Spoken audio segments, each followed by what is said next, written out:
ਕਰਤਾ ਪੁਰਖ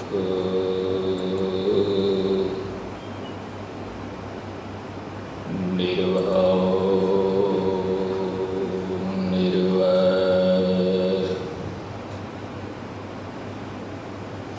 ਅਕਾਲ ਮੂਰਤ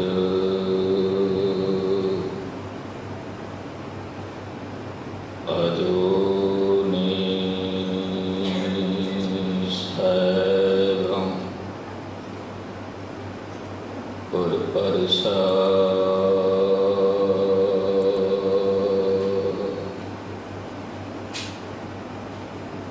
परम सत्कारयोग सत्संगी जनों, फतेह प्रवान करो। वाहिगुरु जी का खालसा, वाहिगुरु जी की फतेह। मनुख सफर तो बहुत करता है, पर उसनों अपने मंजिल की खबर नहीं है। खबर नहीं है। सफ़र करता है, यात्रा करता है, पर जाना किथे उसकी खबर नहीं है। धन गुरु ग्रंथ साहिब की बाणी मनुख नूं ਉਹਦੇ मंजिल की खबर देती है। मंजिल की तेरी मंजिल की है, क्योंकि जन्म पशु का भी होया, मनुख का भी होया। ते पशु के जीवन विच काम वासना भी मौजूद है, ते मनुख के जीवन विच भी काम वासना मौजूद है। परिवार पशु का भी है, ते मनुख का भी। ते भुख पशु नूं भी लगती है, मनुख नूं भी लगती है। ते आराम पशु नूं भी चाहिए है, आराम मनुख नूं भी चाहिए है। मनुख नूं भी जेकर वेखिया जाए तो मनुख विच ते पशु विच की फर्क है? की फर्क है? जो कुछ भी पशु के जीवन विच घटता है वो मनुख के जीवन विच भी है। फिर फर्क की है? फर्क की है? जेकर मनुख के जीवन विच परमात्मा की बंदगी है, परमात्मा का धन्यवाद है, समझ लेना ऐसा मनुख पशु जगत तो वख है, पशु जगत तो भिन्न है। जेकर मनुख जीवन विच परमात्मा की बंदगी नहीं है तो फिर धन गुरु अर्जन देव साहिब जी नूं बाणी विच कहना पिया, करतूत पशु की मानस जात। तेरा शरीर तो मनुख वर्गा है, पर तेरी करतूत पशु वर्गी है, पशु वर्गी।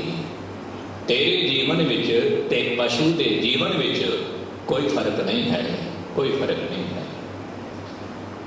धन गुरु ग्रंथ साहिब की बाणी मनुख नूं ये चेते कराउंदी है कि तेरा मिशन की है, जगत विच आउण दा की मिशन है।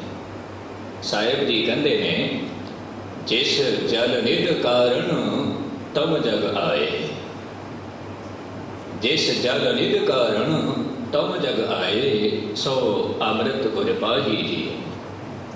मनुख नूं बाणी खबर देती है, जगत विच आउण दा तेरा जो मिशन है वो है परमात्मा की बंदगी, परमात्मा का शुकराना, परमात्मा का धन्यवाद करना। ये तेरा मिशन है। परमात्मा की बंदगी हिरदे विच कायम हो जाए, ਉਹਦੇ ਲਈ मनुख नूं की करना होवेगा? साहिब जी कहते ने, ये उपदेश तैनूं गुरु तो प्राप्त होवेगा, ये सिक्खिया तैनूं गुरु तो मिलेगी, गुरु तो। हुण कई बार असीं गुरु दे कोल भी जाते हाँ, गुरु दे करीब भी बैठने हाँ, सारा जीवन बीत जाता है, सारा जीवन गुरु के करीब बैठदियां सारा जीवन बीत गया, पर जीवन में बदलाव नहीं आया, नहीं आया। फिर मनुख कहता है कारण की है, सबब की है कि गुरु के करीब बैठने तो बाद भी गल नहीं बनी, की सबब है? मनुख कह दिंदा है गुरु विच ताकत नहीं है, गुरु विच शक्ति नहीं, मनुख कह दिंदा है। कबीर साहिब नूं कहना पिया बाणी दे विच, कबीर साचा सतगुरु क्या करे जो सिखा मैं चूक। हुण गुरु ने की करना जेकर तेरे विच चूक है, तेरे विच गलती है, फिर गुरु ने की करना? क्योंकि गुरु तो शब्द दे तीर मारता है, तीर चला रहा है, और गुरु का निशाना इतना मजबूत है कदे भी नहीं चूकता। लेकिन गुस्ताखी माफ, मनुख जेकर आप ही पासे हो जाए तो फिर निशाने ने की करना, फिर तीर ने की करना है, कुछ नहीं करना। कबीर साहिब जी कहते हैं, कबीर साचा सतगुरु क्या करे जो सिखा मैं चूक। अंधे एक न लागई जो बांस बजाई है फूंक। अंधे एक न लागई, बांस का टुकड़ा है, एक पासे जेकर आप जी फूंक मारोगे दूजे पासे हवा ने निकल जाना है, निकल जाना है। मैं अर्ज कर रहा सी, अमृत गुरु दे कोल है, गुरु तो अमृत लेना है, गुरु तो नाम लेना है, हुण किवें मिलेगा? मनुख जदों गुरु दे कोल आउंदा है, असीं कहने हाँ कुछ सीखना है गुरु तो, कुछ सीखना है, पर गुरबाणी की कहती है? गुरबाणी कहती है जो कुछ भी तुम सीखिया है, गुरबाणी पढ़ के विचारां सुन के उसनूं खत्म करना है, खत्म करना है। जो कुछ भी सीखिया है, क्योंकि तेरा कड़ा पहला ही भरिया होया है, इसनूं खाली करना है, खाली करना है। गुरु जुगती सिखाउंदा है, खाली किवें होना है, खाली किवें होना। मैं एक उदाहरण दे देवां, एग्जाम्पल दे देवां, गल आप जी नूं समझ आ जाए। जेकर बरसात हो रही होवे ते तीन कड़े पए ने बाहर, तीन कड़े, ते उन्हां दे विचों एक कड़ा ऐसा है जो पहला ही भरिया पिया है, एक कड़ा पहला ही भरिया है, और उहदे विच जितना भी बरसात का पानी आउंदा है वो सारे दा सारा बह जाता है, क्योंकि कड़ा पहला ही भरिया पिया है, पहला ही भरिया पिया। जिहड़ा दूजा कड़ा है वो बिल्कुल सीधा है, पर उहदे विच छेंक बहुते ने, छेंक बहुते ने। जितना भी पानी बरसात का उहदे विच आउंदा है वो सारे दा सारा निकल जाता है, सारे दा सारा निकल जाता है, वो भी खाली दा खाली। हुण तीजा कड़ा है जिहड़ा बिल्कुल ही सीधा है, उहदे विच ठहराव है, स्टेबल है, ते उहदे विच जितना भी पानी आउंदा है वो सारे दा सारा इकट्ठा हो जाता है, सारे दा सारा। तो धन गुरु ग्रंथ साहिब की बाणी ये बयान करती है कि गुरु बोलता है, ते जदों तू गुरु की गल सुनेगा, अपने हिरदे विच वसावेगा, तो समझ लेना गुरु तो उदावत तेन प्राप्त हो जाएगी, गुरु तो। सो अमृत गुरु भाई जी। हुण उहदी जुगत की है? गुरु के कोल बैठना है ते गुरु तो सीखना है। गुरु साहिब जी कहते हैं, छोड़ो वेश भेख चतुराई, दुबदा यह फल नाही जी। परमात्मा के दर ते आउणा, परमात्मा की गल सुननी, धर्म के मार्ग से चलना है, धर्म के मार्ग से। मैं कई बार अर्ज करना कि जो धर्म है वो अंदर की खोज है, अंदर की, बाहर की खोज नहीं है, धर्म अंदर की खोज है। जिहड़ा मनुख अंदर की खोज करता है तो फिर वह जिहड़ा बाहर का पहरावा है वो प्रतीक है, सिंबल है।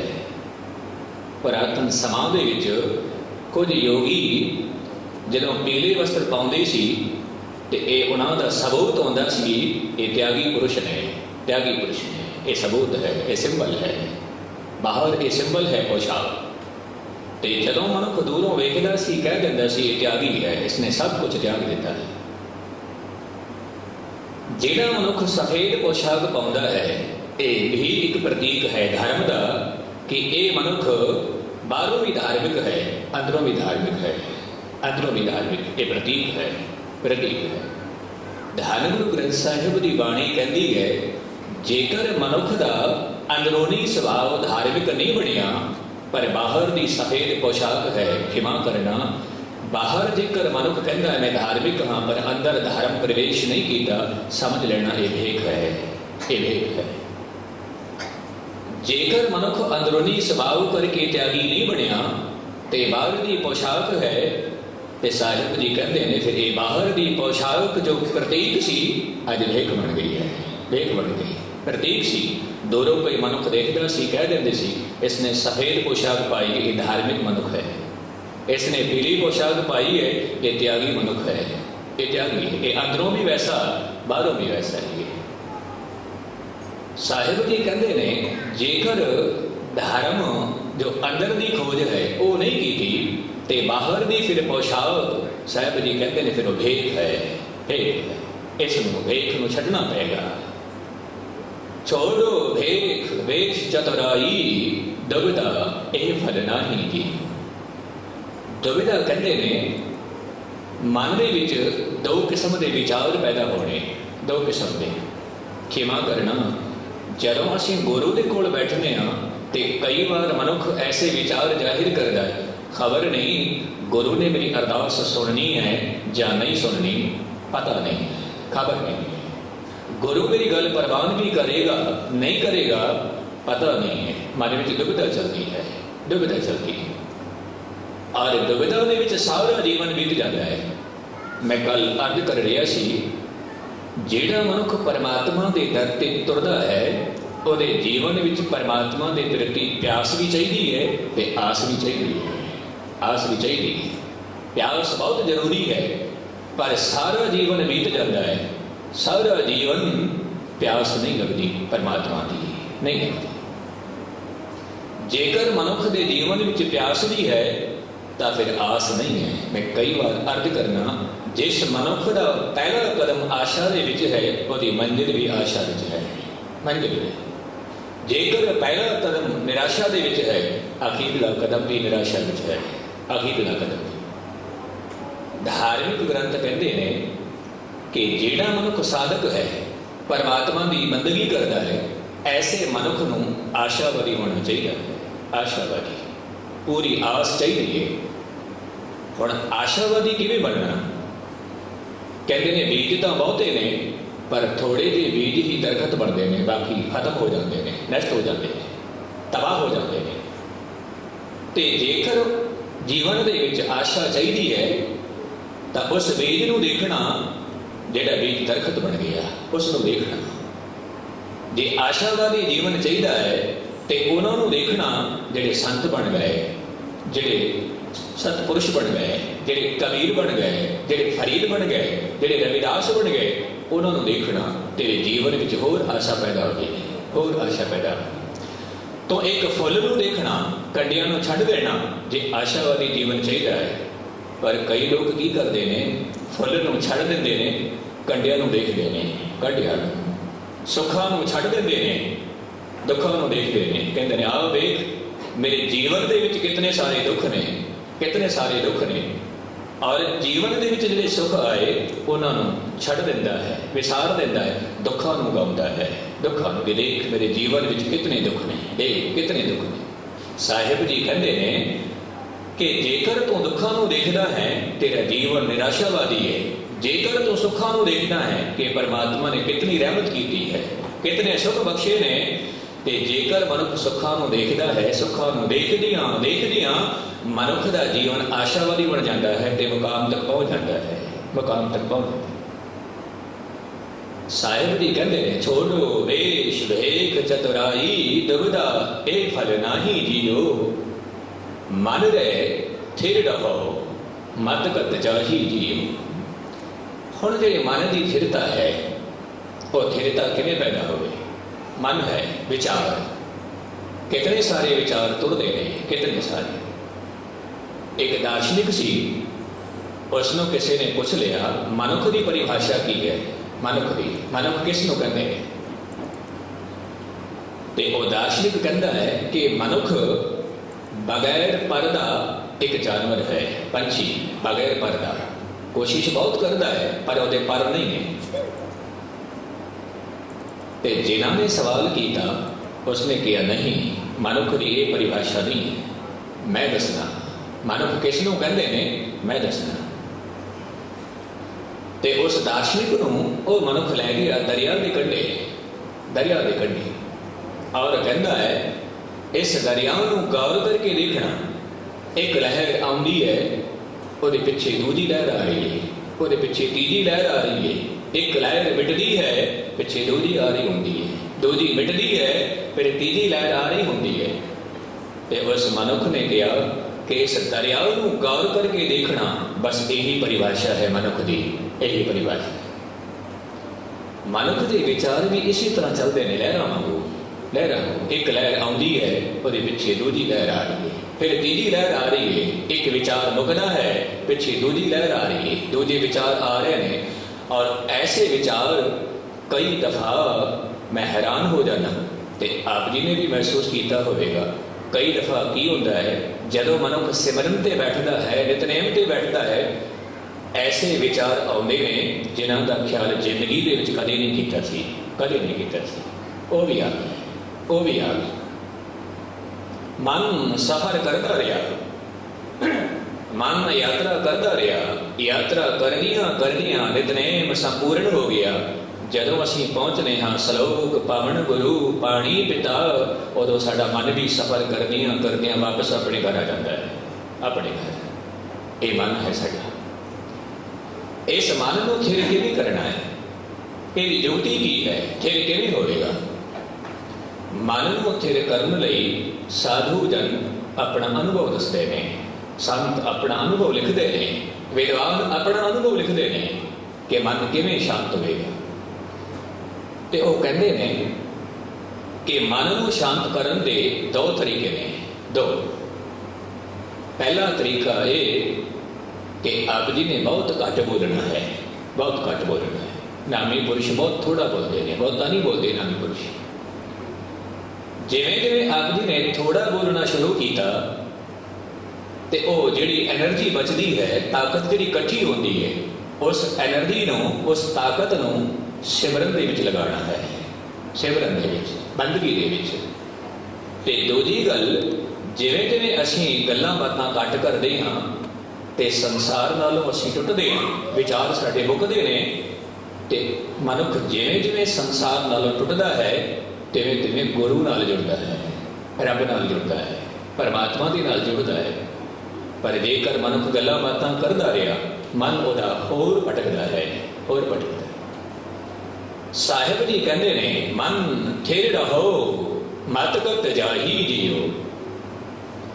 जदों मनुख दा मन थिर हो गया, मनुख दा मन कायम हो गया, भटकना खत्म हो गई, फिर वो हिरदे विच जो परमात्मा का निवास है, फिर उसनों लिख लेता है। उसनों जदों मन थिर होंदा है, कहते ने कि मन डोल रहा है, नदी दे विच लहर पैदा हो रही है, तो ਉਹਦੇ विचकार जो कुछ भी पिया है वो नहीं दिसेगा लहर करके। चंद्रमा की परछाई है, अक्ष है, वो हिलेगा। जदों पानी थिर हो गया, हिलना बंद हो गया, तो चंद्रमा का बिंब पानी दे विच दिसदा है, सूरज का बिंब पानी विच दिसदा है। सियाणे कहते ने जदों साडा मन डोलण तो ठहर जाता है, उदों साडे हिरदे विच जो परमात्मा है फिर वो दिसना शुरू हो जाता है, वो दिसना शुरू हो जाता है। मन रहे थिर रहो मत कत जाही जियो, बाहर ढूंढत बहुत दुख पावे, घर अमृत घट माही जियो। परमात्मा तेरे घट विच बैठा है, तेरे घट विच, तेरे घट विच है। इस करके बाणी कहती है, बंदे खोज दिल हर रोज, ना फिर परेशानी मां है। यह जो दुनिया शहर मेला दस्तगीरी ना है। तो दिल न खोज, अपने आप न खोज। पर किवें खोजोगे? कई बार हैरान होना हाँ, धन गुरु ग्रंथ साहिब की बाणी विच एक पासे सवाल है, दूजे पासे जवाब है, दूजे पासे जवाब। मनुख फिर भी भटकता है, फिर भी भटकता है। सानू धन गुरु ग्रंथ साहिब की प्राप्ति हुई, जिहदे विच हर एक गल गुरु साहिब जी ने साफ कह दी है। हर एक गल जो कुछ पूछना होवे आप जी पूछ सकते हो। साहिब जी कहते हैं, अवगुण छोड़ गुणा तो धार, पर अवगुण पछता ही जियो। जेकर परमात्मा का प्यार चाहिए है, ਅਵਗੁਣ ਛੱਡਣੇ ਨੇ ਤੇ ਗੁਣ ਇਕੱਠੇ ਕਰਨੇ ਨੇ, ਗੁਣ ਇਕੱਠੇ ਕਰਨੇ। ਜਿਵੇਂ ਜਿਵੇਂ ਮਨੁੱਖ ਗੁਣ ਇਕੱਠੇ ਕਰਦਾ ਹੈ, ਅਵਗੁਣਾਂ ਨੂੰ ਛੱਡਦਾ ਹੈ। ਹੁਣ ਮੈਂ ਆਪ ਜੀ ਨੂੰ ਅਰਜ਼ ਕਰਦਾ ਹਾਂ, ਹਰ ਇੱਕ ਮਨੁੱਖ ਭਾਵੇਂ ਉਹ ਕਿਤਨਾ ਵੀ ਵਿਕਾਰੀ ਹੋਵੇ, ਕਿਤਨਾ ਵੀ ਵਿਕਾਰੀ ਹੋਵੇ, ਉਹਦੇ ਵਿੱਚ ਵੀ ਕੋਈ ਨਾ ਕੋਈ ਗੁਣ ਮੌਜੂਦ ਹੈ, ਗੁਣ ਮੌਜੂਦ। ਕਿਤਨਾ ਹੀ ਵਿਕਾਰੀ ਹੈ, ਉਹਦੇ ਵਿੱਚ ਵੀ ਗੁਣ ਮੌਜੂਦ ਹੈ। ਸਾਹਿਬ ਜੀ ਕਹਿੰਦੇ ਨੇ, ਜੇਕਰ ਉਹਦੇ ਵਿੱਚ ਗੁਣਾਂ ਦੀ ਖੁਸ਼ਬੂ ਹੈ ਤੇ ਉਹ ਖੁਸ਼ਬੂ ਲੈ ਲੈ। ਗੁਣ ਇਕੱਠੇ ਕਰ ਲੈ, ਅਵਗੁਣ ਛੱਡ ਲੈ, ਅਵਗੁਣ ਛੱਡ ਲੈ, ਗੁਣ ਇਕੱਠੇ ਕਰ ਲੈ। ਹੁਣ ਜਿਵੇਂ ਜਿਵੇਂ ਮਨੁੱਖ ਗੁਣ ਇਕੱਠੇ ਕਰਦਾ ਹੈ, ਅਵਗੁਣਾਂ ਦਾ ਤਿਆਗ ਕਰਦਾ ਹੈ, ਸਾਹਿਬ ਜੀ ਕਹਿੰਦੇ ਨੇ ਕਿ ਐਸਾ ਮਨੁੱਖ ਫਿਰ ਬੰਧਨਾਂ ਤੋਂ ਮੁਕਤ ਹੋ ਗਿਆ, ਬੰਧਨਾਂ ਤੋਂ। ਅੱਜ ਅਸੀਂ ਬੰਧਨ ਦੇ ਵਿੱਚ ਹਾਂ, ਕਰਮ ਸਾਡੇ ਬੰਧਨ ਨੇ, ਪਿਛਲੇ ਕਰਮ ਅਸੀਂ ਭੋਗ ਰਹੇ ਹਾਂ, ਨਵੇਂ ਤਿਆਰ ਵੀ ਕਰਦੇ ਹਾਂ, ਬੰਧਨ ਹੈ, ਬੰਧਨ ਹੈ। ਕਈ ਵਾਰ ਲੋਕ ਪੁੱਛ ਲੈਂਦੇ ਨੇ, ਮੈਂ ਦੁਖੀ ਹਾਂ ਆਪਣੇ ਪਤੀ ਤੋਂ, ਆਪਣੀ ਪਤਨੀ ਤੋਂ, ਤਾਂ ਮੈਂ ਉਹਨਾਂ ਨੂੰ ਅਰਜ਼ ਕਰਨਾ ਕਿ ਤੇਰਾ ਹੀ ਕੀਤਾ ਹੋਇਆ ਹੈ, ਤੇਰਾ ਹੀ ਹੈ। ਇਹ ਬੰਧਨ ਤੁਸੀਂ ਆਪ ਨੇ ਪਾਏ ਨੇ। ਔਰ ਸਾਹਿਬ ਦੀ ਬਾਣੀ ਵਿੱਚ ਕਹਿੰਦੇ ਨੇ, ਦੋਸ਼ ਕਰਮਾਂ ਆਪਣੀਆਂ, ਜੋ ਮੈਂ ਕੀਆ ਸੋ ਮੈਂ ਪਾਇਆ, ਦੋਸ਼ ਨਾ ਦੀਜੈ ਅਵਰ ਜਨ। ਹੁਣ ਮੈਂ ਆਪ ਜੀ ਨੂੰ ਇੱਕ ਛੋਟੀ ਜਿਹੀ ਅਰਜ਼ ਕਰ ਦੇਵਾਂ। ਇੱਕ ਵਾਰ ਹਜ਼ਰਤ ਅਲੀ ਨੂੰ ਕਿਸੇ ਨੇ ਪੁੱਛ ਲਿਆ, ਪੈਗੰਬਰ ਸੀ, ਪੁੱਛ ਲਿਆ ਸਵਾਲ। ਕਹਿਣ ਲੱਗੇ, ਮਹਾਰਾਜ ਇੱਕ ਗੱਲ ਦੱਸੋ, ਆਪ ਜੀ ਕਹਿੰਦੇ ਹੋ ਪਰਮਾਤਮਾ ਦੀ ਬੰਦਗੀ ਕਰਨੀ ਹੈ, ਧੰਨਵਾਦ ਕਰਨਾ, ਸ਼ੁਕਰਾਨਾ ਕਰਨਾ, ਪਰ ਸਾਨੂੰ ਇੱਕ ਗੱਲ ਸਮਝ ਨਹੀਂ ਆਉਂਦੀ। ਜੇਕਰ ਅਸੀਂ ਪਿਛਲੇ ਜਨਮ ਦੇ ਕਰਮਾਂ ਦੇ ਨਾਲ ਬੰਨੇ ਹੋਏ ਹਾਂ, ਅਸੀਂ ਕਰਮ ਕੀਤੇ ਸੀ ਪਿਛਲੇ ਜਨਮ ਦੇ ਵਿੱਚ ਤੇ ਉਹ ਸਾਨੂੰ ਫਲ ਹੁਣ ਮਿਲ ਰਿਹਾ ਹੈ। ਜੇਕਰ ਅਸੀਂ ਕਰਮਾਂ ਦੇ ਨਾਲ ਬੰਨੇ ਹੋਏ ਹਾਂ ਤੇ ਹੁਣ ਅਸੀਂ ਕੁਝ ਵੀ ਨਹੀਂ ਕਰ ਸਕਦੇ, ਕੁਝ ਵੀ ਨਹੀਂ। ਅਸੀਂ ਉਹੀ ਖੇਡ ਖੇਡਾਂਗੇ ਜੋ ਅਸੀਂ ਕਰਮ ਕੀਤੇ ਨੇ, ਜੋ ਕਰਮ ਕੀਤੇ ਨੇ। ਉਹਨਾਂ ਦੇ ਨਾਲ ਮਿਲਨ ਹੋਵੇਗਾ ਜੋ ਅਸੀਂ ਕਰਮ ਕੀਤੇ ਨੇ। ਉਸੇ ਨੇ ਸਾਡੇ ਘਰ ਵਿੱਚ ਬੇਟੇ ਦੇ ਰੂਪ ਵਿੱਚ ਜਨਮ ਲੈਣਾ ਜਿਨ੍ਹਾਂ ਦੇ ਨਾਲ ਸਾਡਾ ਲੈਣ ਦੇਣ ਹੈ। ਅਸੀਂ ਬੰਨੇ ਹੋਏ ਹਾਂ ਕਰਮ ਦੇ ਨਾਲ। ਜਦੋਂ ਅਸੀਂ ਕਰਮ ਦੇ ਨਾਲ ਬੰਨੇ ਹੋਏ ਹਾਂ, ਹੁਣ ਅਸੀਂ ਫਰੀ ਨਹੀਂ ਹਾਂ ਤੇ ਆਪ ਜੀ ਸਾਨੂੰ ਇਹ ਨਹੀਂ ਕਹਿ ਸਕਦੇ ਕਿ ਤੁਸੀਂ ਬੰਦਗੀ ਕਰੋ, ਬੰਦਗੀ ਕਰੋ। ਕਿਵੇਂ ਕਰੀਏ ਬੰਦਗੀ? ਅਸੀਂ ਬੰਨੇ ਹੋਏ ਹਾਂ ਬੰਧਨ ਦੇ ਵਿੱਚ, ਪੂਰਬਲੇ ਜਨਮਾਂ ਦਾ ਬੰਧਨ।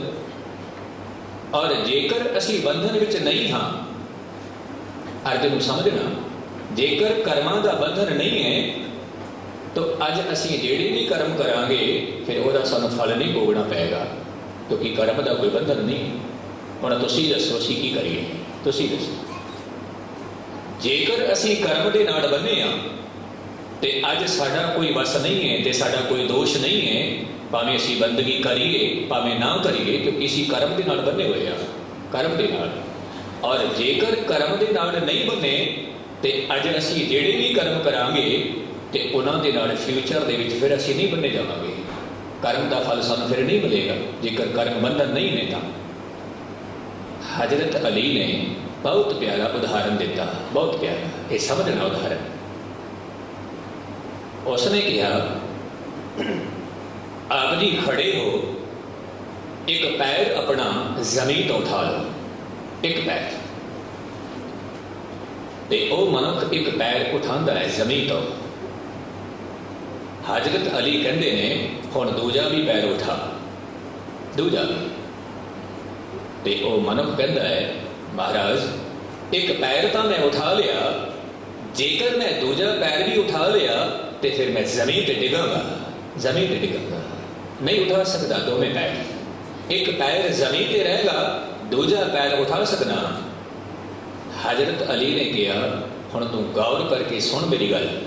ਜਿਹੜਾ ਤੇਰਾ ਇੱਕ ਪੈਰ ਹੈ ਉਹ ਬੰਧਨ ਵਿੱਚ ਹੈ, ਜੋ ਕਰਮ ਕੀਤੇ ਸੀ ਪਿਛਲੇ ਜਨਮ ਦੇ ਵਿੱਚ, ਜੋ ਕਰਮ ਕੀਤੇ ਸੀ ਉਸ ਬੰਧਨ ਦੇ ਵਿੱਚ ਹੈ। ਤੇ ਤੇਰਾ ਦੂਜਾ ਪੈਰ ਹੈ ਉਹ ਫਰੀ ਹੈ, ਉਹ ਫਰੀ। ਹੁਣ ਆਪ ਜੀ ਦੀ ਮਰਜ਼ੀ ਹੈ ਉਸ ਦੂਜੇ ਪੈਰ ਨੂੰ ਭਾਵੇਂ ਫੁੱਲਾਂ ਤੇ ਰੱਖ ਕੇ ਆਪਣਾ ਉਹ ਪੈਰ ਛੁਡਾ ਲਵੋ ਜਿਹੜੇ ਬੰਧਨਾਂ ਵਿੱਚ ਹੈਗਾ। ਆਪ ਜੀ ਦੀ ਮਰਜ਼ੀ ਇਸ ਪੈਰ ਨੂੰ ਕੰਡਿਆਂ ਤੇ ਰੱਖ ਦੇਵੋ, ਆਪ ਜੀ ਦੀ ਮਰਜ਼ੀ ਹੈ, ਆਪ ਜੀ ਦੀ ਮਰਜ਼ੀ। ਕਹਿਣ ਦਾ ਭਾਵ, ਆਪ ਜੀ ਦਾ ਇੱਕ ਕਦਮ ਸੁਤੰਤਰ ਹੈ, ਫਰੀ ਹੈ। ਆਪ ਜੀ ਬੰਦਗੀ ਕਰ ਸਕਦੇ ਹੋ, ਬੰਧਨਾਂ ਤੋਂ ਮੁਕਤ ਹੋ ਸਕਦੇ ਹੋ। ਆਪ ਜੀ ਨੇ ਇਹ ਨਹੀਂ ਕਹਿਣਾ ਕਿ ਮੇਰੀ ਪਾਗਾਂ ਵਿੱਚ ਲਿਖਿਆ ਹੈ, ਐਸਾ ਨਹੀਂ ਹੈ, ਐਸਾ ਨਹੀਂ। ਸਾਹਿਬ ਜੀ ਕਹਿੰਦੇ ਨੇ, ਅਵਗੁਣ ਛੋੜ ਗੁਣਾ ਕੋ ਧਾਵੋ, ਕਰ ਅਵਗੁਣ ਪਛਤਾਹੀ ਜਿਓ। ਸਰ ਅਪ ਸਰ ਕੀ ਸਾਰ ਨ ਜਾਣੈ, ਫਿਰ ਕੀਚ ਬੁਢਾਹੀ ਜਿਓ। ਲੇਕਿਨ ਮਨੁੱਖ ਕੀ ਕਰਦਾ ਹੈ? ਸਰ ਅਪ ਸਰ ਕੀ ਸਾਰ ਨ ਜਾਣੈ। ਚੰਗਾ ਕੀ ਹੈ, ਮੰਦਾ ਕੀ ਹੈ, ਇਹਦੀ ਸਮਝ ਨਹੀਂ ਹੈ। ਪਾਪ ਕੀ ਹੈ, ਪੁੰਨ ਕੀ ਹੈ, ਇਹਦੀ ਸਮਝ ਨਹੀਂ ਹੈ। ਔਰ ਵਾਰ-ਵਾਰ ਮਨੁੱਖ ਕੀਚੜ ਦੇ ਵਿੱਚ ਡੁੱਬ ਜਾਂਦਾ ਹੈ, ਕੀਚੜ ਦੇ ਵਿੱਚ ਫਸ ਜਾਂਦਾ ਹੈ। ਫਿਰ ਕੀਚ ਬੁਢਾਹੀ ਜਿਓ, ਉਹਦੇ 'ਚ ਡੁੱਬ ਜਾਂਦਾ ਹੈ। ਧੰਨ ਗੁਰੂ ਨਾਨਕ ਸਾਹਿਬ ਦੇ ਦਰ ਦੀ ਇਹ ਮਰਿਆਦਾ ਹੈ। ਤੂੰ ਪਰਮਾਤਮਾ ਦੇ ਚਰਨਾਂ ਵਿੱਚ ਇਹ ਅਰਦਾਸ ਕਰਿਆ ਕਰ, ਵਿਵੇਕ ਬੁੱਧੀ ਮੰਗਿਆ ਕਰ। ਵਿਵੇਕ ਬੁੱਧੀ, ਵਿਵੇਕ ਬੁੱਧੀ ਕਹਿੰਦੇ ਨੇ ਸੱਚ ਤੇ ਝੂਠ ਦੀ ਪਛਾਣ, ਪਾਪ ਤੇ ਪੁੰਨ ਦੀ ਪਛਾਣ। ਸੱਚ ਕੀ ਹੈ, ਝੂਠ ਕੀ ਹੈ, ਪਾਪ ਕੀ ਹੈ, ਪੁੰਨ ਕੀ ਹੈ, ਉਹਦੀ ਪਛਾਣ, ਉਹਦੀ ਪਛਾਣ ਵਿਵੇਕ ਬੁੱਧੀ ਦੇ ਨਾਲ। ਕਿਉਂਕਿ ਕਈ ਵਾਰ ਕੀ ਹੁੰਦਾ ਹੈ, ਗੁਸਤਾਖੀ ਮਾਫ, ਕਈ ਵਾਰ ਕੀ ਹੁੰਦਾ ਹੈ, ਅਸੀਂ ਪੁੰਨ ਦੇ ਨਾਮ ਤੇ ਵੀ ਪਾਪ ਕਰ ਜਾਂਦੇ ਹਾਂ। ਕਈ ਵਾਰ ਉਹ ਕਿਵੇਂ? ਮੈਂ ਬਹੁਤ ਵਾਰ ਐਗਜ਼ਾਮਪਲ ਦੇਣਾ ਕਿ ਜਦੋਂ ਮਨੁੱਖ ਕੋਈ ਵੀ ਸ਼ੁਭ ਕਰਮ ਕਰਦਾ ਹੈ, ਸ਼ੁਭ ਕਰਮ, ਗੁਸਤਾਖੀ ਮਾਫ, ਜਦੋਂ ਵੀ ਕੋਈ ਮਨੁੱਖ ਸ਼ੁਭ ਕਰਮ ਕਰਦਾ ਹੈ, ਜਿਵੇਂ ਕਿਸੇ ਗਰੀਬ ਬੱਚੀ ਦਾ ਕਾਰਜ ਕੀਤਾ, ਜਾਂ ਇੱਕ ਵਰਕ ਹਾਊਸ ਤਿਆਰ ਕਰਾਇਆ, ਅਨਾਥਾਲय, ਜਾਂ ਫਿਰ ਬਹੁਤ ਸਾਰੇ ਦਰਖਤ ਲਵਾ ਦਿੱਤੇ, ਜਾਂ ਫਿਰ ਧਾਰਮਿਕ ਅਸਥਾਨ ਬਣਾ ਦਿੱਤੇ, ਤੇ ਜੇਕਰ ਮਨੁੱਖ ਦਾਅਵਾ ਕਰਦਾ ਹੈ ਮੈਂ ਕੀਤਾ ਹੈ, ਮੈਂ ਕੀਤਾ ਹੈ, ਇਹ ਦਰਖਤ ਮੈਂ ਲਵਾਏ ਨੇ, ਇਹ ਮੰਦਰ ਮੈਂ ਬਣਾਇਆ, ਇਹ ਮੈਂ ਕੀਤਾ ਹੈ, ਜਿਤਨੇ ਵੀ ਕਰਮ ਕੀਤੇ ਨੇ ਉਹਨਾਂ ਦੇ ਨਾਲ ਮੈਂ ਸ਼ਬਦ ਜੋੜਿਆ ਹੈ। ਕਹਿੰਦੇ ਨੇ ਕੀਤਾ ਤੋਂ ਪੁੰਨ ਸੀ ਪਰ ਪਾਪ ਵਿੱਚ ਬਦਲ ਗਿਆ। ਕੀਤਾ ਤੋਂ ਪੁੰਨ ਸੀ ਪਰ ਪਾਪ ਵਿੱਚ ਬਦਲ ਗਿਆ। ਹੁਣ ਪਾਪ ਵਿੱਚ ਕਿਵੇਂ ਬਦਲਿਆ? ਕਹਿੰਦੇ ਨੇ ਕਿ ਕਰਤਾ ਉਹ ਆਪ ਹੈ, ਕ੍ਰੀਏਟਰ ਉਹ ਆਪ ਹੈ, ਆਪ ਹੈ। ਧੰਨ ਗੁਰੂ ਨਾਨਕ ਸਾਹਿਬ ਜੀ ਕਹਿੰਦੇ ਨੇ ਇੱਕ ਓੰਕਾਰ ਸਤਿਨਾਮ ਕਰਤਾ ਪੁਰਖ। ਉਹ ਕਰਤਾ ਹੈ, ਕ੍ਰੀਏਟਰ ਹੈ, ਔਰ ਉਸੇ ਕ੍ਰੀਏਟਰ ਦੀ ਪੂਰੀ ਕਾਇਨਾਤ ਹੈ। ਕਰਤਾ ਉਹ ਹੈ, ਜੋ ਕੁਝ ਵੀ ਕੀਤਾ ਉਸਨੇ ਕੀਤਾ। ਲੇਕਿਨ ਫਿਰ ਮਨੁੱਖ ਕਹਿ ਦਿੰਦਾ ਹੈ ਮੈਂ ਕੀਤਾ ਹੈ, ਮੈਂ ਕੀਤਾ। एक विद्वान लिखता है ना था कुछ तो खुदा था, कुछ ना होता तो खुदा होता। डुबोया मुझको होने ने, ना मैं होता तो क्या होता। जेकर मेरे जीवन दे विच हंकार ना होंदा तां की होंदा। मैं जेकर डुबिया हाँ हंकार करके, मैं डुबिया हाँ हौमे करके, मैं डुबिया हाँ मैं करके, मैं करके। तो इस मैं ਨੂੰ ਮਿਟਾਉਣਾ ਹੈ। ਮੈਂ ਕਿਵੇਂ ਖਤਮ ਹੋਵੇਗੀ? ਜਿਵੇਂ ਜਿਵੇਂ ਗੁਣ ਇਕੱਠੇ ਕਰਾਂਗੇ ਆਹ ਗੁਣ ਖਤਮ ਹੋਣਗੇ, ਗੁਣ ਇਕੱਠੇ ਹੋਣਗੇ। ਸਾਹਿਬ ਜੀ ਕਹਿੰਦੇ ਨੇ ਕਿ ਜਿਵੇਂ ਜਿਵੇਂ ਪਰਮਾਤਮਾ ਪਾਸੋਂ ਵਿਵੇਕ ਬੁੱਧੀ ਮੰਗੇਗਾ ਤਿਵੇਂ ਤਿਵੇਂ ਤੇਰੇ ਜੀਵਨ ਦੇ ਵਿੱਚ ਜਿਹੜੇ ਵਿਕਾਰ ਨੇ, ਹਰ ਹਰ ਲੋ ਨਿੰਦਾ ਕੂੜ ਤਿਆਗੋ, ਸੱਚ ਗੁਰ ਬਚਨੀ ਫਲ ਪਾਹੀ ਜੀ। ਹੁਣ ਕਿਤਨੀ ਪਿਆਰੀ ਗੱਲ ਗੁਰੂ ਸਾਹਿਬ ਜੀ ਨੇ ਕਹਿ ਦਿੱਤੀ। ਪਰ ਹਰ ਕੂੜ, ਲੋਭ ਨੂੰ ਛੱਡ ਦੇ, ਨਿੰਦਾ ਨੂੰ ਛੱਡ ਦੇ, ਵਿਕਾਰਾਂ ਨੂੰ ਛੱਡ ਦੇ, ਵਿਕਾਰ। ਹੁਣ ਫਰੀਦ ਜੀ ਕਹਿੰਦੇ ਨੇ ਕਿ ਮਨੁੱਖ ਕੀ ਕਰਦਾ ਹੈ? ਮਨੁੱਖ ਵਿਕਾਰ ਕਿਉਂ ਕਰਦਾ ਹੈ? ਪਾਪ ਕਿਉਂ ਕਰਦਾ ਹੈ? ਨਿੰਦਾ ਕਿਉਂ ਕਰਦਾ ਹੈ? ਕਾਰਨ ਕੀ ਹੈ? ਫਰੀਦ ਜੀ ਕਹਿੰਦੇ ਨੇ ਕਿ ਲੋਕ ਜੋ ਨਿੰਦਾ ਕਰਦੇ ਨੇ ਉਹਦਾ ਇੱਕ ਕਾਰਨ ਹੈ, ਇੱਕ ਕਾਰਨ। ਕਾਰਨ ਕੀ ਹੈ ਕਿ ਜਿਵੇਂ ਜਿਵੇਂ ਮਨੁੱਖ ਦੇ ਗੁਨਾਹ ਵੱਧਦੇ ਨੇ, ਜਿਵੇਂ ਜਿਵੇਂ ਮਨੁੱਖ ਦੇ ਪਾਪ ਵੱਧਦੇ ਨੇ, ਤੇ ਮਨੁੱਖ ਫਿਰ ਕੋਸ਼ਿਸ਼ ਕਰਦਾ ਹੈ ਮੈਂ ਆਪਣੇ ਗੁਨਾਹ ਛਿਪਾ ਲਵਾਂ, ਮੈਂ ਦੂਜੇ ਦੇ ਗੁਨਾਹ ਜ਼ਾਹਿਰ ਕਰਾਂ, ਦੂਜੇ ਦੇ ਗੁਨਾਹ। ਫਿਰ ਉਹ ਜਿਵੇਂ ਜਿਵੇਂ ਗੁਨਾਹ ਜ਼ਾਹਿਰ ਕਰਦਾ ਹੈ, ਜਿਵੇਂ ਜਿਵੇਂ ਗੁਨਾਹ ਜ਼ਾਹਿਰ ਕਰਦਾ ਹੈ, ਫਿਰ ਉਸ ਨੂੰ ਬਹੁਤ ਵੱਡੀ ਖੁਸ਼ੀ ਮਿਲਦੀ ਹੈ। ਬਹੁਤ ਵੱਡੀ ਖੁਸ਼ੀ ਕਿਵੇਂ ਮਿਲਦੀ ਹੈ? ਮੈਂ ਇੱਕ ਐਗਜ਼ਾਮਪਲ ਦੇ ਦੂੰ। ਕਹਿੰਦੇ ਨੇ ਕਿ ਅਕਬਰ ਨੇ ਆਪਣੀ ਸਭਾ ਦੇ ਵਿੱਚ ਕਹਿ ਦਿੱਤਾ ਮੈਂ ਇੱਕ ਲਕੀਰ ਖਿੱਚਣੀ ਹੈ। ਲਕੀਰ, ਜਦੋਂ ਅਕਬਰ ਲਕੀਰ ਖਿੱਚਦਾ ਹੈ ਔਰ ਕਹਿੰਦਾ ਹੈ ਕਿ ਸਭਾ ਦੇ ਵਿੱਚ, ਸੰਗਤ ਦੇ ਵਿੱਚ ਕੋਈ ਐਸਾ ਮਨੁੱਖ, ਕੋਈ ਐਸਾ ਤਾਕਤਵਰ ਜਿਹੜਾ ਕਿ ਇਸ ਲਕੀਰ ਨੂੰ ਬਗੈਰ ਛੂਏ ਇਸ ਨੂੰ ਛੋਟੀ ਕਰ ਦੇਵੇ। ਇਸ ਲਕੀਰ ਨੂੰ ਸਾਰੇ ਹੈਰਾਨ ਹੋ ਗਏ ਕਿ ਅਕਬਰ ਨੇ ਲਕੀਰ ਖਿੱਚੀ ਹੈ, ਲਕੀਰ ਕੱਢੀ ਹੈ। ਹੁਣ ਇਸ ਲਕੀਰ ਨੂੰ ਛੂਹਣਾ ਨਹੀਂ, ਟੱਚ ਨਹੀਂ ਕਰਨਾ। ਇਸ ਲਕੀਰ ਨੂੰ ਟੱਚ ਨਹੀਂ ਕਰਨਾ, ਪਰ ਇਸ ਨੂੰ ਛੋਟੀ ਕਰ ਦੇਣਾ ਹੈ। ਛੋਟੀ ਕਿਵੇਂ ਹੋਵੇਗੀ? ਜੇਕਰ ਟੱਚ ਨਹੀਂ ਕਰੋਗੇ ਛੋਟੀ ਕਿਵੇਂ ਹੋਵੇਗੀ? ਸਾਰੇ ਹੈਰਾਨ ਹੋ ਗਏ, ਕਹਿਣ ਲੱਗੇ ਮਹਾਰਾਜ ਜਦੋਂ ਤੱਕ ਇਸ ਲਕੀਰ ਨੂੰ ਟੱਚ ਨਹੀਂ ਕਰਾਂਗੇ ਇਹ ਛੋਟੀ ਨਹੀਂ ਹੋ ਸਕਦੀ। ਜਦੋਂ ਬੀਰਬਲ ਦੀ ਵਾਰੀ ਆਉਂਦੀ ਹੈ, ਬੀਰਬਲ ਕਹਿੰਦਾ ਹੈ ਮੈਂ ਕਰ ਸਕਦਾ, ਮੈਂ। ਅਕਬਰ ਕਹਿੰਦਾ ਹੈ ਕਰਕੇ ਦਿਖਾਓ, ਕਰਕੇ ਦਿਖਾਓ। ਤੇ ਬੀਰਬਲ ਕੀ ਕਰਦਾ ਹੈ? ਉਸ ਲਕੀਰ ਦੇ ਥੱਲੇ ਇੱਕ ਹੋਰ ਵੱਡੀ ਲਕੀਰ ਖਿੱਚ ਦਿੰਦਾ ਹੈ, ਲੰਬੀ ਲਕੀਰ। ਉਸ ਲਕੀਰ ਦੇ ਥੱਲੇ ਇੱਕ ਹੋਰ ਲੰਬੀ ਲਕੀਰ ਖਿੱਚ ਦਿੰਦਾ ਹੈ ਔਰ ਅਕਬਰ ਨੂੰ ਕਹਿੰਦਾ ਹੁਣ ਦੇਖ ਲਓ ਤੇਰੀ ਲਕੀਰ ਛੋਟੀ ਹੋ ਗਈ, ਮੇਰੀ ਵੱਡੀ ਹੈ। तेरी लकीर छोटी हो गई। अकबर हंस पिया, कहने लगे कमाल है, जो लकीर मैं खिंची सी उसनों टच भी नहीं किया तो उसनों छोटी कर दिया, मुझे छोटी हो गई। कहते ने मनुख के जिहड़े गुनाह ने ते अपने गुनाहां नूं घट करन वास्ते वो दूजे दे गुनाह कढ़दा है, दूजे दे ऐब कढ़दा है, दूजे दे। ਤੇ ਜਿਵੇਂ ਜਿਵੇਂ ਦੂਜੇ ਦੇ ਐਬ ਕੱਢਦਾ ਹੈ, ਜਿਵੇਂ ਜਿਵੇਂ ਦੂਜੇ ਦੇ ਗੁਨਾਹ ਕੱਢਦਾ ਹੈ, ਫਿਰ ਉਹਦਾ ਮਨ ਖੁਸ਼ ਹੁੰਦਾ ਹੈ। ਕਹਿੰਦਾ ਦੇਖ ਇਹਦੇ ਕੋਲ ਕਿਤਨੇ ਸਾਰੇ ਗੁਨਾਹ ਨੇ, ਕਿਤਨੇ ਐਬ ਨੇ, ਕਿਤਨੇ ਪਾਪ ਨੇ, ਮੇਰੇ ਕੋਲ ਤਾਂ ਕੁਝ ਵੀ ਨਹੀਂ ਹੈ, ਕੁਝ ਵੀ ਨਹੀਂ। ਮੇਰੇ ਪਾਪ ਤਾਂ ਬਹੁਤ ਥੋੜੇ ਨੇ, ਬਹੁਤ ਥੋੜੇ ਨੇ। ਇਹਦੇ ਪਾਪ ਤਾਂ ਬਹੁਤ ਵੱਡੇ ਨੇ, ਮੇਰੇ ਪਾਪ ਥੋੜੇ ਨੇ। ਔਰ ਇਸ ਤਰ੍ਹਾਂ ਮਨੁੱਖ ਆਪਣੇ ਆਪ ਨੂੰ ਤਸੱਲੀ ਦਿੰਦਾ ਹੈ, ਤਸੱਲੀ ਦਿੰਦਾ ਹੈ। ਫਰੀਦ ਜੀ ਨੂੰ ਕਹਿਣਾ ਪਿਆ फरीदा जे तू अकल लतीफ काले लिखना ले। फरीदा जे तू सियाना है, जे तू सूझवान है, जे तू चतुर है, तो तू मेरी एक गल सुन ले। एक गल केड़ी गल? फरीद जी कहते ने काले लिखना ले। तू किसी की बुराई ना कर, तू किसी की निंदा ना कर, तू किसी के गुनाह जाहिर ना कर। जेकर तू सियाना है, जेकर तू बहुत ही चतुर है, तो तू किसी के गुनाह जाहिर ना कर, ना कर। ते दूजी पंक्ति विच फरीद की कहते हैं? फरीद जी कहते हैं आपन डे गिरीवान में सिर नीवा कर दे। जेकर तू अपने गिरीवान दे विच देखेगा, अपनी गर्दन झुकाएगा, पर खिमा करना मनुख की गर्दन झुकती नहीं, नहीं झुकती। क्यों नहीं झुकती?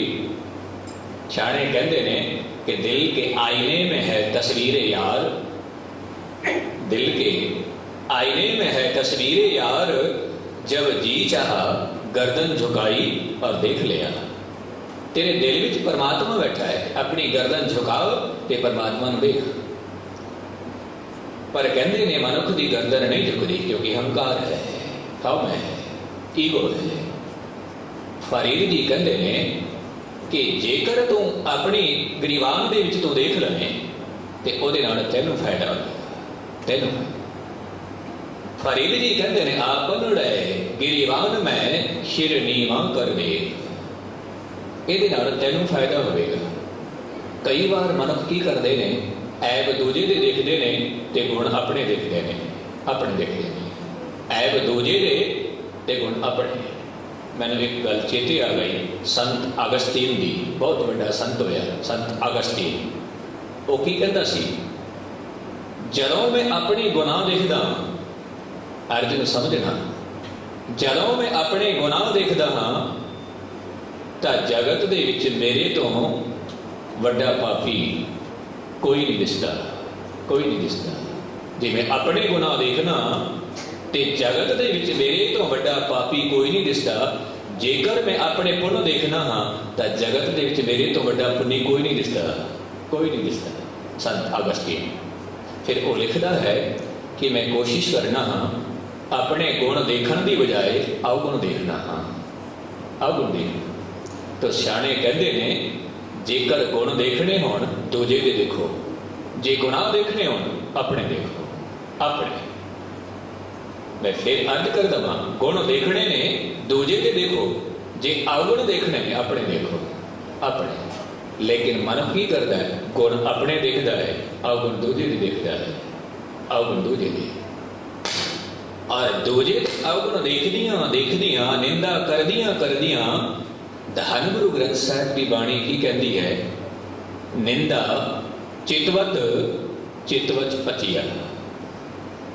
जदों मनुख किसी के ऐब देखता है, गुनाह देखता है, निंदा करता है, निंदा करदियां करदियां वो निंदा ਉਹਦੇ शरीर का एक हिस्सा बन जाती है, चेतना का हिस्सा बन जाती है। किसी के अवगुण देखदियां देखदियां वो अवगुण ਉਹਦੀ चेतना का हिस्सा बन जाता है, गुनाह चेतना का हिस्सा बन जाता है। क्योंकि सारी जिंदगी जेकर वो गुनाह देखता रहा, निंदा करता रहा, विकार देखता रहा, तो कई बार कहते हैं कि वह गुनाह वो निंदा वो खून के भी मिक्स हो जाते हैं, खून के भी। मैं एक छोटा जिहा आप जी उदाहरण दे दूँ। कहते हैं कि एक मनुख वैद के कोल पहुँच जाता है, तो वैद पूछता है इसनों रोग की है, रोग की है। तो परिवार के कहते हैं महाराज इसनों रोग की है।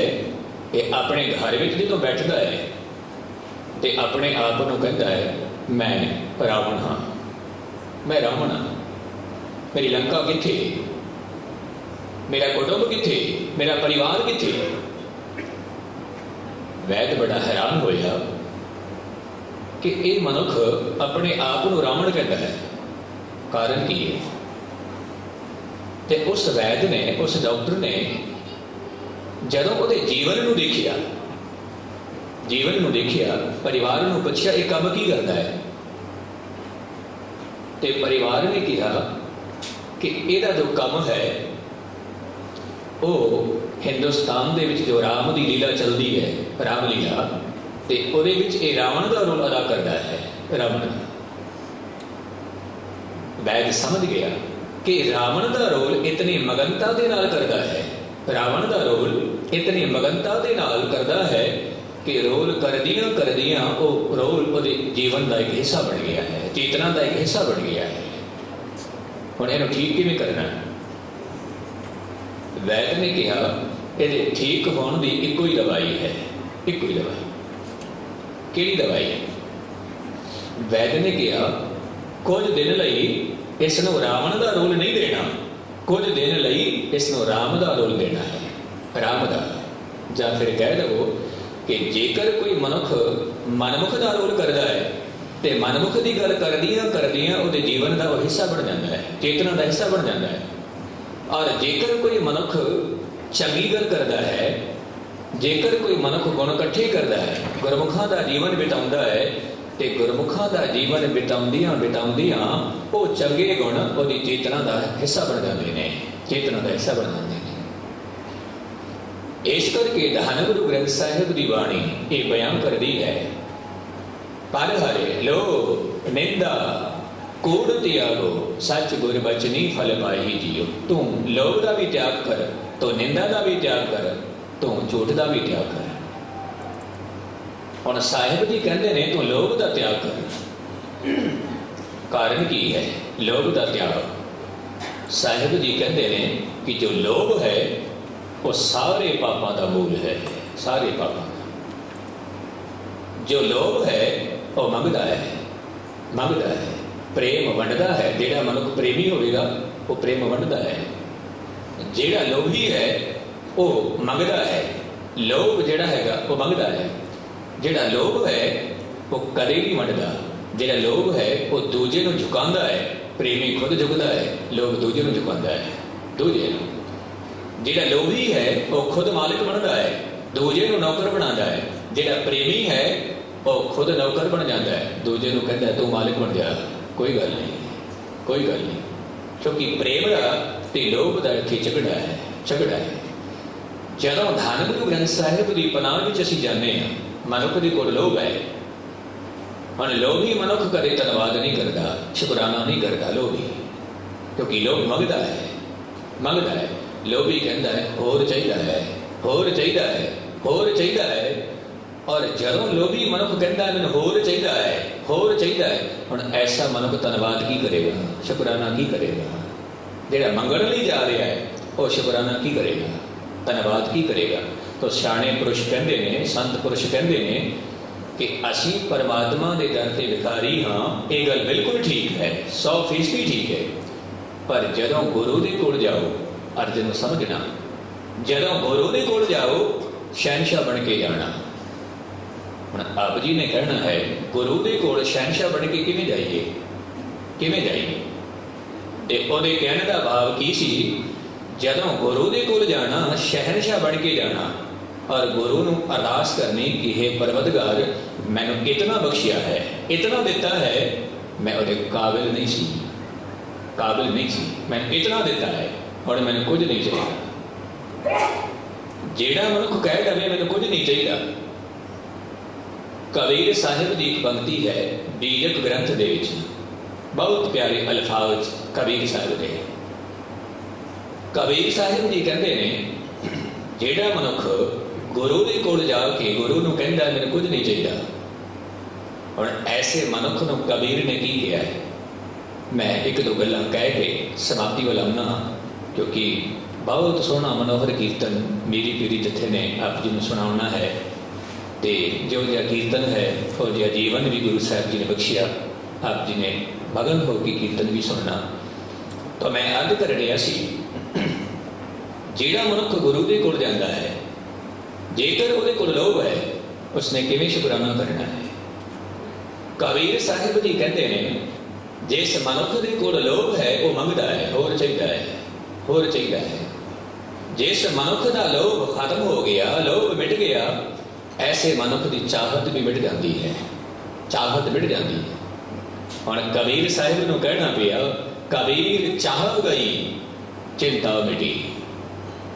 ਕਿਉਂਕਿ ਮਨੁੱਖ ਦੇ ਜੀਵਨ ਵਿੱਚ ਚਿੰਤਾ ਕਿਉਂ ਹੈ? ਕਿਉਂਕਿ ਚਾਹਤ ਹੈ, ਹੋਰ ਚਾਹੀਦਾ ਹੈ, ਹੋਰ ਚਾਹੀਦਾ ਹੈ, ਹੋਰ ਚਾਹੀਦਾ ਹੈ।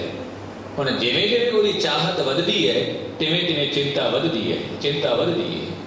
ਕਬੀਰ ਜੀ ਕਹਿੰਦੇ ਨੇ ਜਿਸ ਮਨੁੱਖ ਦੀ ਚਾਹਤ ਮਿਟਦੀ ਹੈ, ਉਹਦੀ ਚਿੰਤਾ ਵੀ ਮਿਟ ਗਈ। ਚਾਹ ਗਈ ਚਿੰਤਾ ਮਿਟੀ, ਮਨੁਆ ਬੇਪਰਵਾਹ।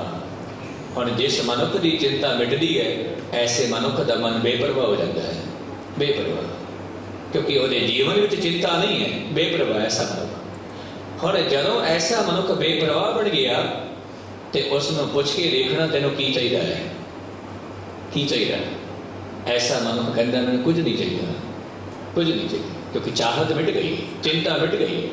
ਕਬੀਰ ਸਾਹਿਬ ਜੀ ਕਹਿੰਦੇ ਨੇ ਚਾਹ ਗਈ ਚਿੰਤਾ ਮਿਟੀ, ਮਨੁਆ ਬੇਪਰਵਾਹ, ਜਿਸ ਕੋ ਕਿਛ ਨਾ ਚਾਹੀਏ ਸੋਈ ਸ਼ਹਿਨਸ਼ਾਹ, ਸੋਈ ਸ਼ਹਿਨਸ਼ਾਹ। ਕਿ ਜਿਹੜਾ ਮਨੁੱਖ ਕਹਿੰਦਾ ਮੈਨੂੰ ਕੁਝ ਨਹੀਂ ਚਾਹੀਦਾ, ਉਹ ਸ਼ਹਿਨਸ਼ਾਹ ਹੈ, ਸ਼ਹਿਨਸ਼ਾਹ ਹੈ। ਹੁਣ ਐਸਾ ਮਨੁੱਖ ਕੌਣ ਹੈ ਜਿਹੜਾ ਕਹਿੰਦਾ ਮੈਨੂੰ ਕੁਝ ਨਹੀਂ ਚਾਹੀਦਾ? ਐਸਾ ਮਨੁੱਖ ਸੰਤੋਖੀ ਹੋਵੇਗਾ, ਸੰਤੋਖੀ। ਸੰਤੋਖੀ ਮਨੁੱਖ ਧੰਨਵਾਦ ਕਰਦਾ ਹੈ। ਤੋ ਧੰਨ ਗੁਰੂ ਗ੍ਰੰਥ ਸਾਹਿਬ ਦੀ ਬਾਣੀ ਇਹ ਉਪਦੇਸ਼ ਕਰਦੀ ਹੈ, ਪਰ ਹਰਿ ਲੋ ਨਿੰਦਾ ਕੂੜ ਤਿਆਗੋ, ਸੱਚ ਗੁਰ ਬਚਨੀ ਫਲ ਪਾਹੀ ਦਿਓ, ਜਿਉ ਭਾਵੇ ਤਿਉ ਰਾਖੋ ਹਰਿ ਜਿਉ, ਜਨ ਨਾਨਕ ਸ਼ਬਦ ਸਲਾਹੀ ਜੀਓ।